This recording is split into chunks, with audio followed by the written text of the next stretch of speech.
Hey all, I'm Mike Prasad here at SiGMA Americas, and I'm here with Stephen Crystal from SCCG Management. We're going to talk a little bit about what you're working on and also on this unique venue for combining iGaming and crypto and blockchain. So tell me a little bit about what you're working on and specifically where you feel the space is going in terms of iGaming. Sure. So for the last 4 years, since the legalization of iGaming in USA, we've been growing a series of partnerships in the ecosystem and supporting them in their rollout of their products and operations in the US and now recently in Canada, which is where we are in Toronto today, to talk about their rollout. And what we've seen is really the speed at which this has taken place and the fact that we're not just talking about sports betting and iGaming, but already talking about blockchain and metaverse and the evolution of where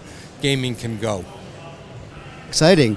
So given those areas of expansion in terms of metaverse and blockchain, a lot of the legislation around iGaming in different jurisdictions offers some challenges. And I think there's obviously opportunities where some of the mechanics of blockchain can help increase audience, but also increase and reduce friction, increase optionality and reduce friction for the both the companies and the consumers.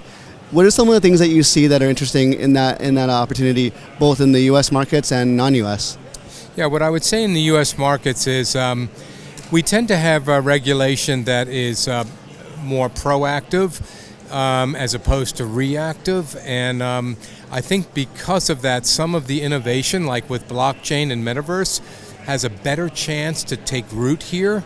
We're already seeing some jurisdictions like Colorado, which has been very progressive, look very openly. Colorado is the home of cryptocurrency, so it is already familiar with blockchain and those types of safe contracts, so that for the regulators to endorse that is not such a big leap. And so all you need in the U.S. is for a few states to be leaders, and other states will follow. And I think you'll see a relatively speaking, quick adoption when you compare it to how long it takes for other innovations in the past to come about. Digital wallets didn't exist in casinos up until 2 years ago, but because of COVID, it is now the norm. And I think you're going to see the fact that as the demographics change and we want to attract the next generation, we're going to have to be a content and demand society, and part of that is being ready to look at different payment mechanisms, different types of configuration, different types of content. Very exciting. So one thing that we saw, I think, in the history, at least with the U.S. legislation side, you saw remote betting around sports booking specifically, was what sort of saw casinos being able to allow betting without physically being on premise or on site.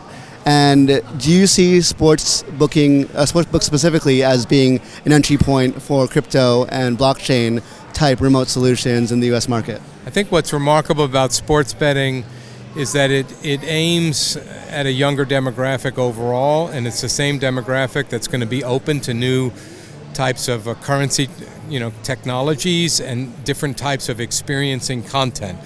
And so I think what you're going to see is that, as in every industry, the customers will drive the demand.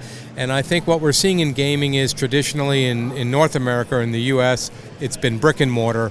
But because we started with mobile sports betting because of COVID and some of the push, we're seeing that people are not seeing the concern of cannibalization. They thought that it would come at the expense of brick and mortar. And what they have seen is that it's lifted all boats. It's basically been positive and grown the marketplace overall. Super exciting. Now, we're here in Canada, and most recently they had new legislation opening up the market in terms of allowing betting. What are some of the things you see here or the things you're excited for within the Canadian market? Look, Canada's an open market, whereas in most of the U.S. it's limited licenses. So anyone who wants to go through the regulatory process can have a license in Ontario. By virtue of that, we've seen almost 30 sportsbooks go live with iGaming component. We could see up to 70.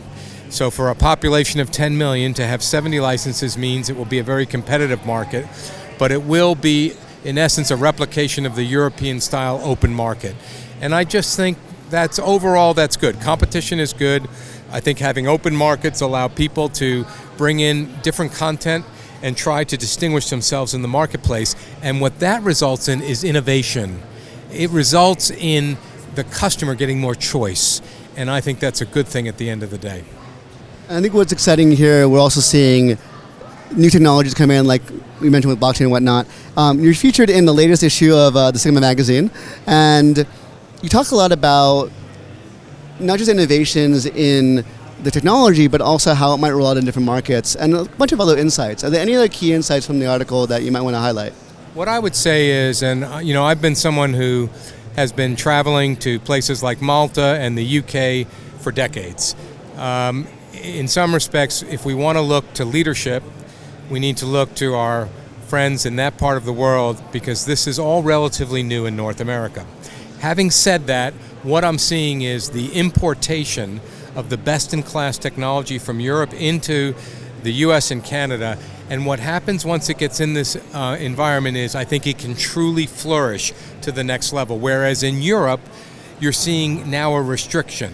So they grew to a certain point, they opened markets, and now they're starting to restrict what they allow. Whereas in the US and in Canada, I think we're going to see an upward trajectory in terms of growth, innovation, and basically permissiveness in terms of what can be done when people come into this marketplace. Do you see that as a lot of this more mature technology coming from outside the North American market is coming into the market, that technology has the opportunity and the scale that we haven't seen out here as much, but do you think the restriction in this market will actually become a high level of friction to those technologies or those companies coming into this local market? Look, so far there is certain friction points. Companies that have done business in gray markets or black markets are going to find problems accessing North America or US in particular. But having said that, for most people, there will be, where there's a will, there's a way. So for technology, for content, for gamification, for innovation, for everything from payment technologies to how we use AI to understand our customers and what they want, I think the sky's the limit in the US, and I don't see ultimately any impediment for that reaching its full potential. Super exciting. Now we're here at SiGMA Americas, first time for the conference in this region. How are you finding it? What are some of your favorite things? Look, it's exceeded my expectations. I always love seeing what SiGMA can do, because what I like about SiGMA is they're really focused on the content. They're focused on the education. Yes, it's important to bring people together in a social networking, but the first and foremost, it's on the quality of the education and the content, and I'm seeing that yet again in this show. Amazing. And I think, as you spoke to in terms of the categories of blockchain, crypto, metaverse, and iGaming all in one place, this is one of the few conferences that have that combination. Agreed, because this is the newest market, it's a fast-growing market, and the sky's the limit. Amazing. Well, thank you so much for talking and sharing what you're working on. Where can people find you online and elsewhere? The best way is through LinkedIn, Stephen A. Crystal, ESQ, or SCCG Management. We've got, close to 50,000 followers there, and we really try to keep a current beat on what's happening in Las Vegas and the gaming industry worldwide. Amazing. Well, thank you so much, and we'll see you on the show floor.